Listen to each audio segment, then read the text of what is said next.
Одна из главных проблем современного мира – это экология, а точнее защита окружающей среды. Что вы знаете об экологии? Давайте мы с вами сделаем шаг к спасению окружающей среды при помощи сортировки мусора. Что такое сортировка мусора? Сортировка мусора – это разные материалы, например, бумага, либо осколки стекла, пластик, еда и все такое. Да. Мы их распределяем по разным бачкам.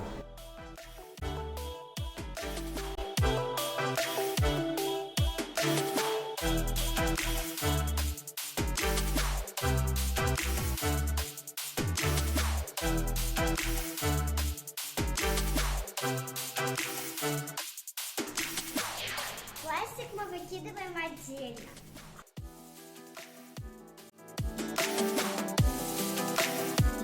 Бумагу тоже.